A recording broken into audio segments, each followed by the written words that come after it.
This is quite a topical subject. They did this thing, you know, I found the one, where they tried out loads and found the one. To me, that means that 9 out of 10 of them are crap. The DNA in the Gibson's there, and then every now and then, all the parts add up to make the one. With this Eastman, for instance, all of the parts are top notch in the first place. I don't think you need to search for the one. I think if you get one of these, they'll all be good. That's what happened this week. Anyway, let's get on with it.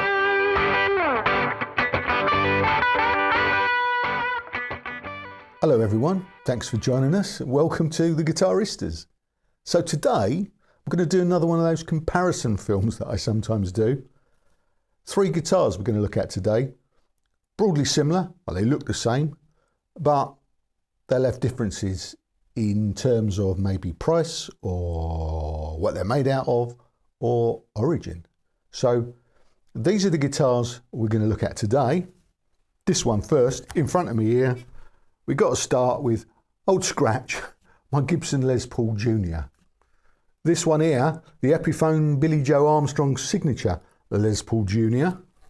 And this one here, it's another Eastman I've sneaked in without telling you about. They call this the SB55SC. So 3, well, they're all great, I can tell you that now. 3 great guitars, all very closely based on the original Gibson 1954-1955 Les Paul Jr. But there are some differences, obviously. Only one of them's a Gibson. One of them's inspired by Gibson. And then this one here is the surprise newcomer. I've recently been turned on to Eastman guitars, so I had to buy this. Broadly the same price as the Gibson, but I think it's got some surprises. So that's kind of what we'll do today. We'll compare all 3. We're going to have a real close look at all of these, and we're going to take them apart and measure everything and weigh everything and poke it all around, okay, until we come up with something to talk about at the end. So that's going to take a while, as you know. So timestamps in the description box. You know, if you haven't got, what, half an hour or so to spare and you just want to hear them, timestamps are in the description box. You can skip forward to that, or just to see what the neck profiles are or whatever. If, however, you've got a little bit of time on your hands, join me, go and get a drink, come back and let's get stuck in. Cool, let's do it. Prices, first off, so the old Gibson here, old scratch. The retail price on the Les Paul Jr. currently in ebony, and they do this in sunburst as well. Retail price, according to Gibson's website, is $1,599. For sale in the UK currently, I think £1,349 this is listed for.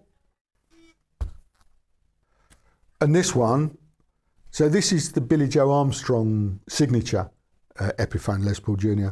Broadly the same as the sunburst one that they still do. Slightly more expensive, this one.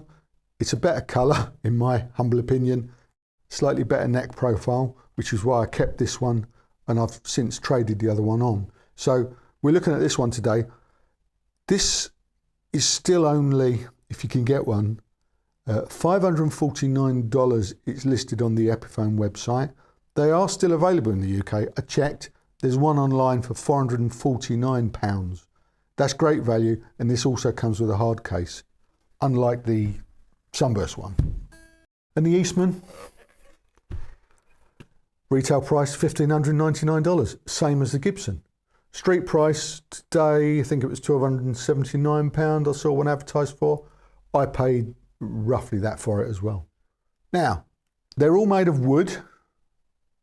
The Gibson's made of mahogany. They just say mahogany. Mahogany body, mahogany neck. The Epiphone is made of mahogany. They just say mahogany body, mahogany neck. The Eastman is made of African mahogany. African mahogany called okume. I believe I've pronounced that correctly, but I probably haven't. But yeah, this is made of okume. So let's see how much that wood weighs, shall we? So we'll start with old scratch, the Gibson. 8 pound 4 ounces. 3.75 kilograms. I mean, I think that's quite heavy for a junior. Here's the Epiphone. 7 pound 12 ounces. 3.52 kilograms, isn't it? Yeah, so a little bit lighter. And the Eastman, 6 pound 10 ounces. Yeah, she's just over 3 kilos. So this is definitely closer to what the weight of an original would be like. You know, they're quite lightweight, those old guitars. So this is, yeah, this well, I prefer lighter weight.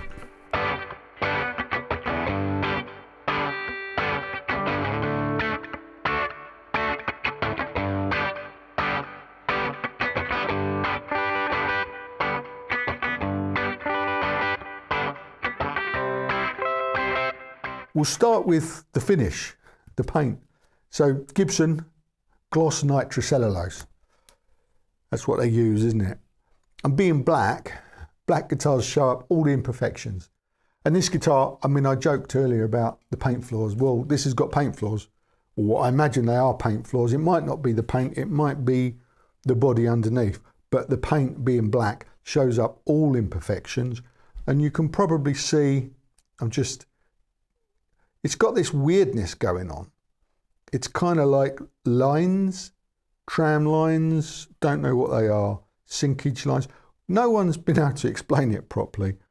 But presumably black nitrocellulose, because it shows up all the imperfections, the prep needs to be, 100%. If there are any imperfections, the paint's going to show it. And this one hasn't been prepped properly. I mean, that's all I can say.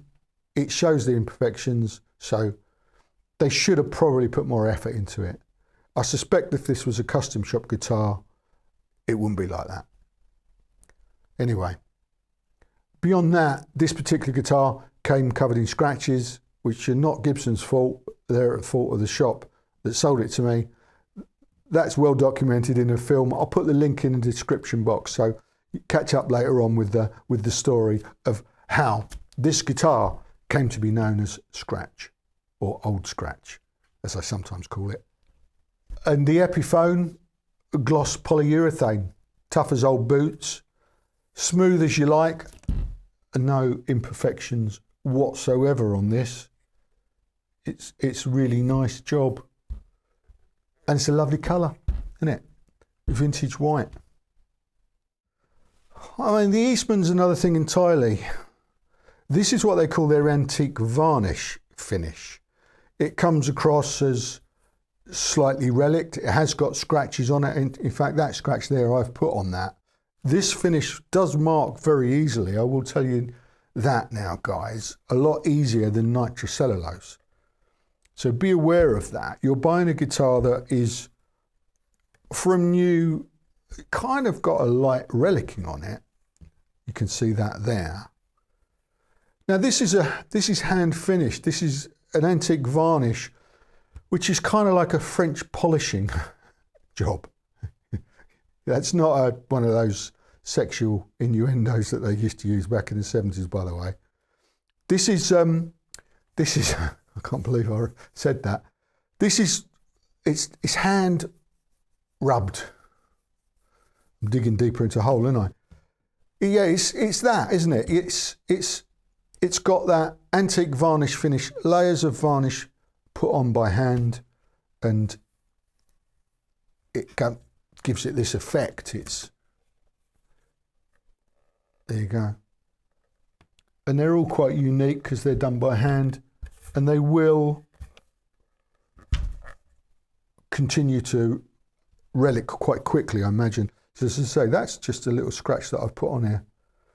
Is it a scratch or is it muck from... Oh, again, it's not a scratch at all. It's, oh, you know what that was? I'm going to tell you this. I had a plaster on my thumb because I decided to do some motorcycle maintenance, and within a minute I cut my finger. Anyway, it's all right now, don't worry. But I had a plaster on it when I was playing, and that's the stickiness of the plaster, I think, come off there. Anyway, I digress. Antique varnish finish, this one. Eastman also do a nitrocellulose. I don't think they do this model in nitrocellulose, but they do the 59, which is the Les Paul alike. The cheaper one they do in nitro finish, same as Gibson, and they also do an antique varnish. So I'll just put that in. So while I've got the Eastman in front of me, we've got an ebony board on this, lovely looking ebony board. Medium jumbo frets, they tell us this is Jescar fret wire. As I mentioned earlier, I think this has got a bone nut on it. Tuners on this are a Faber, obviously vintage Cluson style metal button. These are Faber tuners. And the neck, we'll have a look at the profiles in a minute. This is a medium to, I suppose medium to clubby, soft V. Really nice soft V on that. Yeah, I like that a lot. And the fret job is, you know, first class. We'll do some close-ups of those fret ends. It's kind of got a rolled feel to it, I think. Very tidy, very comfortable, very well made. The Epiphone, yeah, Indian Laurel, medium jumbo frets, Graphtec nut, tuners, Epiphone Deluxe, you know, they're those white button repros of the vintage Clusons. The neck profile on this is not your typical Epiphone D. They call this a vintage 50s profile, and it's nice. Fret job's absolutely fine. Really is fine. I hear so much negativity about Epiphone fret jobs. I just don't see it. I just don't see it. Oh, this is a signature guitar, so maybe a little bit of extra effort's gone into it, but it's pretty much my experience with all the Epiphones that I ever play here. But I've said, and I'll say again, I'm in the UK. The climate here is very friendly. We don't have extreme changes in temperature, the sort of thing that might cause a fret sprout. So, yeah, we're a bit lucky here in that respect. Not just because of the fret sprout, I must say. Yeah, there are other reasons where we're quite lucky with our climate. And now into Gibson land, rosewood fingerboard. I can see tooling marks on the edge of that. I was surprised at that because there's no binding on this one, but yeah, there's some tooling marks there. Medium jumbo frets, no problem at all. Good old fret job. Graphtec nut. Yeah, it doesn't look the same as the Epiphone one, but the specs just, for both of these, they just say Graphtec nut, so that's definitely cut differently. A vintage style, these are branded Gibson Deluxe, white button tuners. Same. Neck profile, yeah, they call this vintage 50s, same as the Epiphone, so be interesting to see in a minute if those profiles are the same. Let's have a look at that now. Here you are, here are the neck profile and measurements all side by side. Hopefully you can see that okay. They're all fairly similar.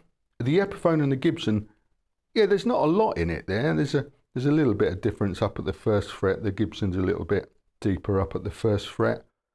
the Eastman's a little bit deeper even still. You can see the soft V shape of the Eastman there, I think, quite clearly. And you can see that the Epiphone is a little bit more rounder than they normally are, which is good news, I think, for a lot of people. There you go. Let's have a look at these wrapover tailpieces. This is the Gibson one, solid branded advanced plating ink. Nickel, I imagine. Plated, anyway. It's pretty hefty. Yeah, 89 grams that weighs. This is the Epiphone one. Just Epiphone branded. It's, well, obviously you can see the difference. That's what they call the lightning bar. And that's the just a standard non-compensated wrapover bar. I've just done a little extra film, incidentally, on this and how to intonate them on the TV channel. That's, well, that is that. What I'm pointing at, I'm just going to put it on screen. That's where you go if you want to find out what on earth I'm talking about. So yeah, let's weigh the lightning bar from the Epiphone. 72 grams, a little bit lighter. This is Faber, Germany hardware from the Eastman. Now this is a modern, a newfangled version really of, I think we'll find, of the lightning bar. See that? So presumably they've just done their own calculations, re-intonation, and they've made this extremely lightweight alley. It was 27 grams. I mean, I think that's a class piece of kit. I think that Epiphone is just done at a cost. And I think the Gibson, the originals are really lightweight aluminium, so they could probably have tried harder with that if they wanted to. Just saying. Pick up readings. Start with the Gibson. Nice and easy. It's just one. 7.73 kilo ohms. The inductance is reading 5.82 Henrys. This pickup on the Gibson is just called, well, they just call it P90 dog ear. It's just a Gibson P90. Okay. Over to the Epiphone. They call this an Epiphone P90 Pro. 8.44K, so that's slightly higher reading than the Gibson. The same on the Henrys, on the inductance, shall we say. 6.91 Henrys. So yeah, that's definitely different to the Gibson. And the Eastman here comes standard with a Lola 50s low wind dog ear. And that reads 7.57K with an inductance of 5.34 Henrys. Pretty close numbers to the Gibson, isn't it? There you go. Let's have a look inside the cavities. So this is what the Gibson looks like. Just says P90 dog ear. LP Junior 00 it says on there. Don't know what that means. But there you go. You can. That's all there is to see, really. 15th of the 12th, 20. I think I bought this in early 20, April 21. I think I bought this. There you go. Pop that back. Of course, dog ear P90s, there's no way to adjust them. The only option, if you want to raise it up, you can get shims to put under the dog ears. These being the dog ears, if you can work that out for yourself.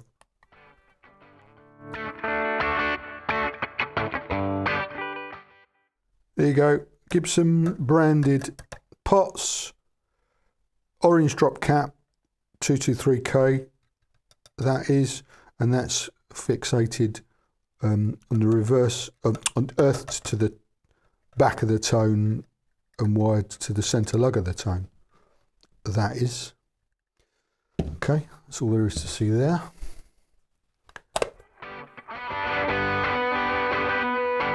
Right, here we are inside the Epiphone. There you go, that's all you can see really. Just a routing, not as tidy as the Gibson, I can tell you. It's got a big sticker on that I'm not going to remove, but it didn't go any deeper than that. It's got a different bass on the pickup, different material. And now to the code. P90 dog ear plastic black. That's what I'm going for. And C, yeah, still don't really know what C is. That's what I'm going for. If anyone wants to raise me on that, let me know in the comments. I'm going P90 dog ear plastic black. See? Anyone? Here you go.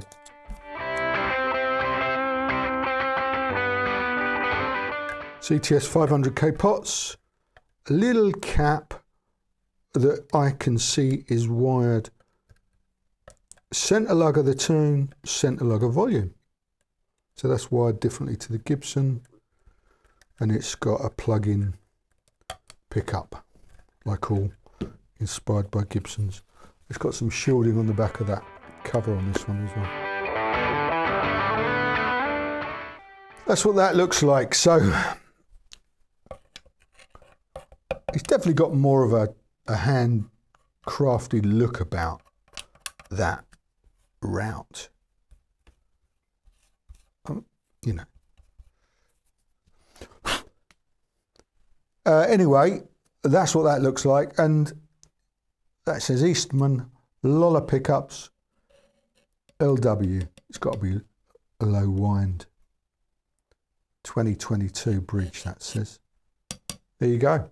That's what that one looks like.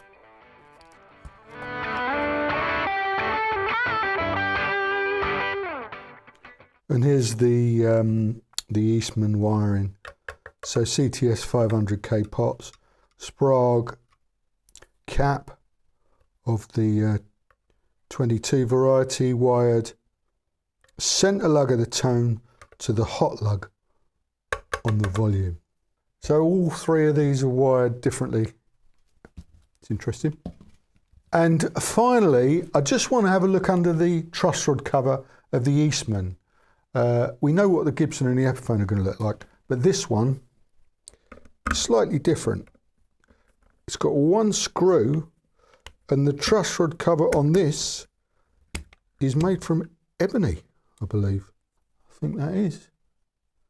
There you go. And, oh look, it's got the old Gibson bell end style. There you go. Nice piece of kit. Looks nice and tidy. There you go. Let's put the strings back on and hear what they sound like. First of all, unplugged.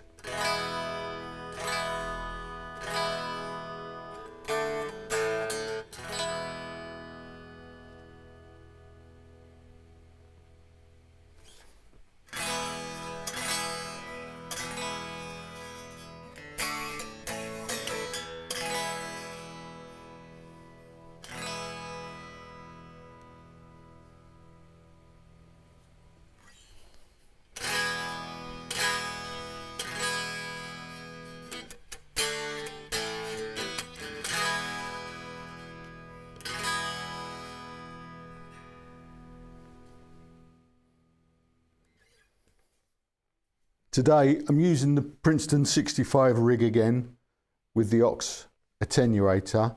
Here's a shot of the settings. So since I got this aux, it's been a little bit of a game changer. I've only used it on the Princeton so far, but it's working really nice and saves me a lot of hassle mucking around at the moment. So I've just kind of kept it plugged in. I'm going to, at some point soon, go through some of the other amps I've got here, because I've got some nice amps here. It'd be good to do a little thing and have a listen to see what some of those sound like, you know, turned up a little bit. Stuff like the Blues Breaker, yeah, you know, and AC30s and stuff like that. But so far, because it makes it easier to film this stuff, the Princeton's still plugged in, and it sounds like this.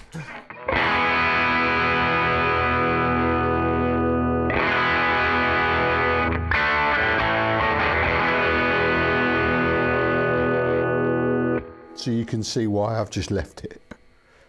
Okay, so that's fully cranked, no pedals. You saw the amp settings. The guitar is on 10 at the moment. Before I start, I want to say these three guitars, I've looked at the pickup heights and they're all different. Now, being these dog ears, you can't adjust them. Well, you can, but the only way you can adjust them, you know, raise the height, is to put shims under the dog ears. I was thinking about doing some makeshift cardboard shims and trying to put them at the same height, but what I thought I'd do is not bother with that, and just demo the guitars as they are, because you know, at the end of the day, that's how you would get them anyway. We're not trying to match them because they're all different anyway. So I suppose what this will be about is you'll be able to hear how each of these guitars sound as they come. Yeah, because there have been no modifications to any of them. Not even in terms of the action, I don't think I've even adjusted. So they're all pretty much set to my preference, shall we say. So anyway, I just want to say that, you know, differences in gain and stuff might simply be down to the pickup height or something else. So just bear that in mind. Anyway, this is obviously the Epiphone, and it sounds like this.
Gibson is a little bit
Eastman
quickly go through the tone pots.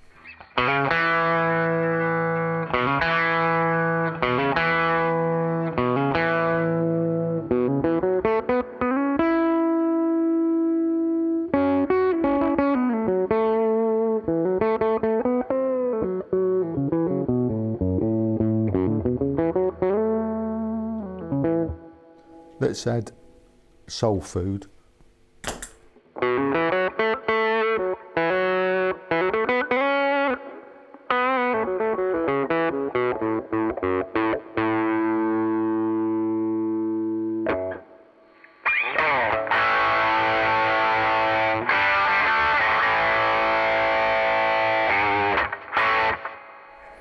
Bright.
So this has got a no load tone pot.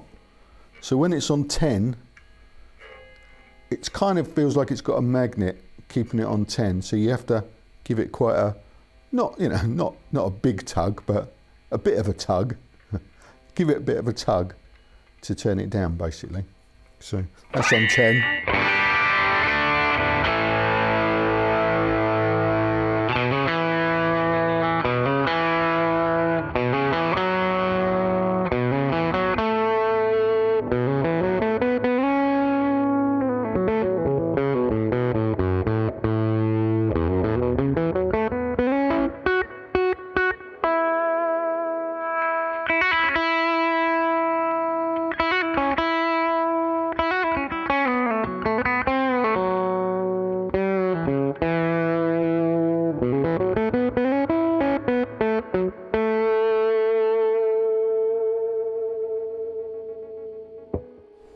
Soul food.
And here we are on the homeward stretch, on our way to the end.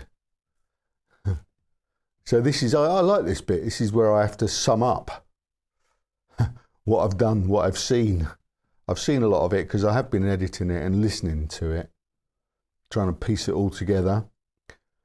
That's what I've done this week. And then, you know, I'll come in Thursday morning it is. This is going, it's going to be live tomorrow. So it takes all week to do these, you know, guys. So here we are. It's been a reasonable week. We're playing, you know. I'm never happy. I'm never happy with it. But I have a limited amount of time to do this stuff. Every week I'm making a new film from scratch. I've never caught up. There's none in the bank. This is made and it goes out. I start filming on a Monday. It goes out on a Friday. I spend the weekend talking to you lot in the comments and on the TV channel, and Monday I start again.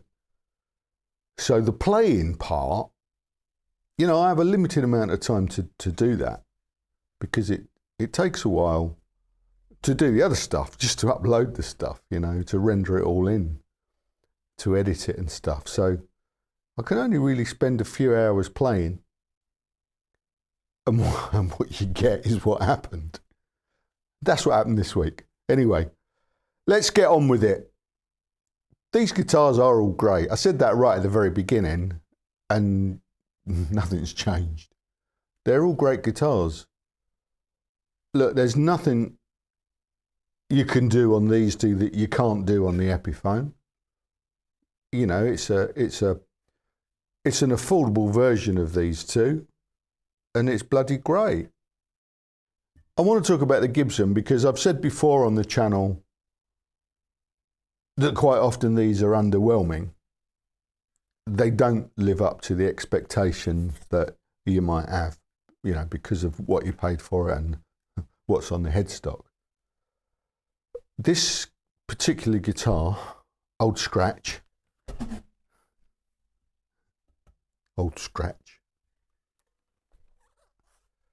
it's a good one. It's a good one. This is quite a topical subject. Just recently, in fact, Casino Guitars just did a thing. And it was basically alluding to the fact that, well, it's that thing, isn't it? Rhett Shull did a thing, you know, I found the one, you know, where he went to Norm's with Tim Pierce. And they tried out loads of Les Pauls. I'm in awe of those guys, the way they can just go and sit down in a shop with people watching and different guitars and just play so brilliantly and so effortlessly. That doesn't work for me.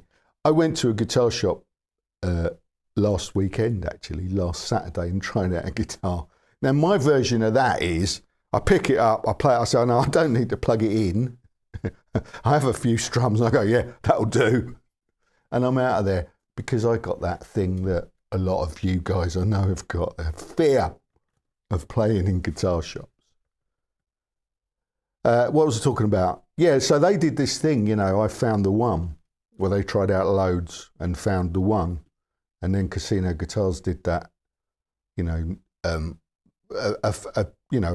of their brilliant chats based on that, you know, which alludes to the fact, not that there's a special Gibson out there somewhere. To me, that means that 9 out of 10 of them are crap, doesn't it? It kind of makes more sense, doesn't it? You know, you've got to sift through lots of Les Pauls or lots of Gibsons until you find a decent one. Well, I got lucky with Scratch.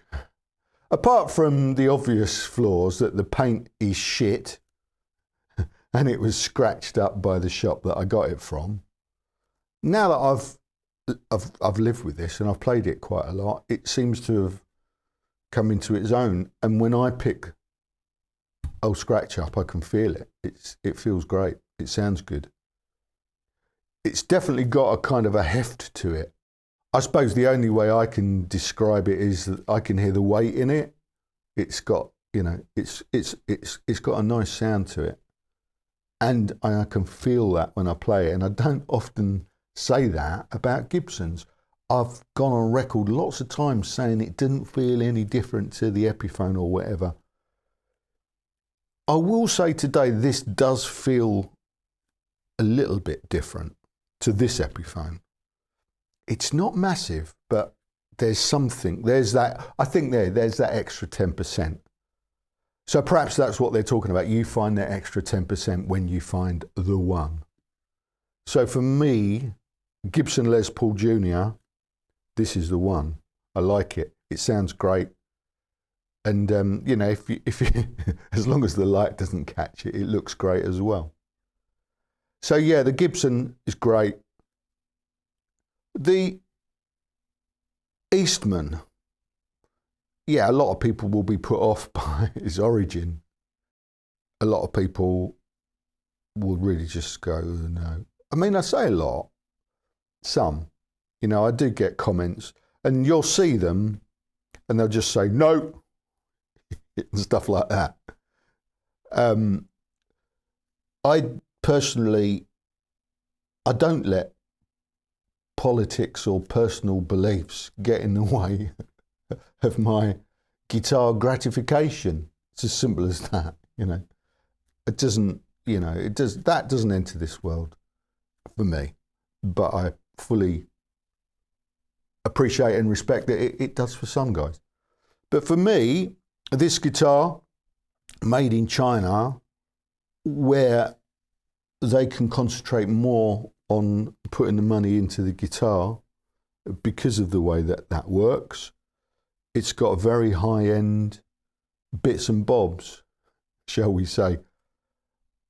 I think this is a great tone wood. It's very light. Whereas Gibson obviously struggle to get lightweight cuts of wood at a cost. You know, they can do it in the custom shop, but when this stuff, you know, the original series, where that comes in, they've got to use the stuff that they can deliver at a cost. And I think that a lighter weight guitar sounds better, or gives it, well, in this instance, it seems to have given it a wider range of frequencies. Sounds like I know what I'm talking about, doesn't it? It sounds like that to me. And then when you add into the mix these other parts, like, you know, the lightweight Faber bridge, a high-end pickup. I mean, you know, Lola make great pickups. We know that. Great electronics, ebony fingerboard, you know, all the parts put together. It's going to make a good guitar, isn't it? And this is a great guitar. This Eastman, for me,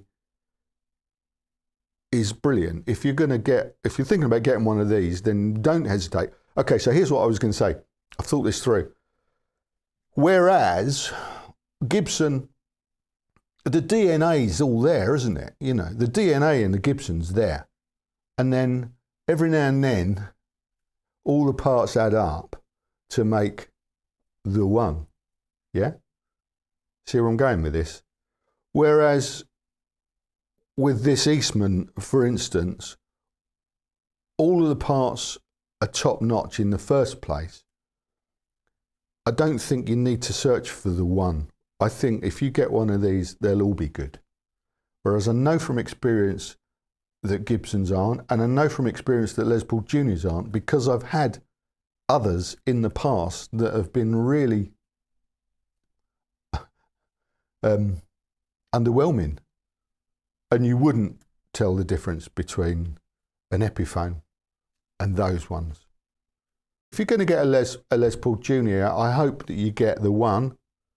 You might want to take your rose-tinted spectacles off when you're looking at a Gibson or when you're playing the Gibson, even if you get it online, and think about it. Is this what I expect from it?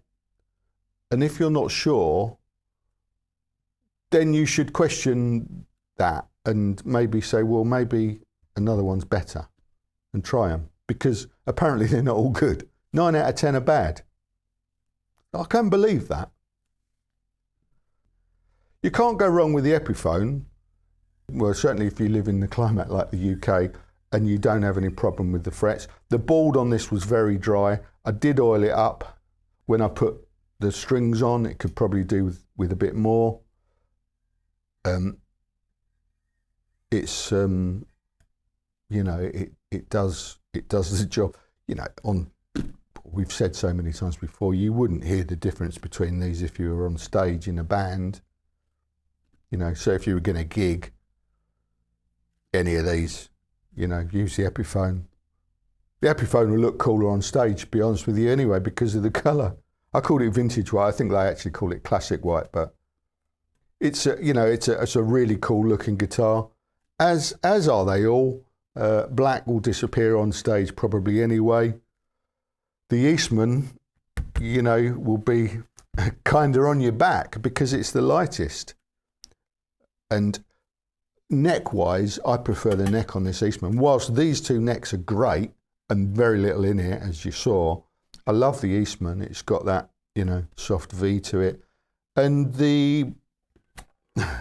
because it's had a hand job, you know what I mean, the neck feels nicer. It's got that nice, you know, whereas the Gibson is sticky. Gibson's got a sticky neck, incidentally, along with the paint floors. So you'll have to play that loads or get some wire wool at that or ignore it. The Epiphone's a poly finish. Doesn't feel a lot different, but it will once you get a bit of heat going, because that will get really sticky if you're playing the Gibson in anger.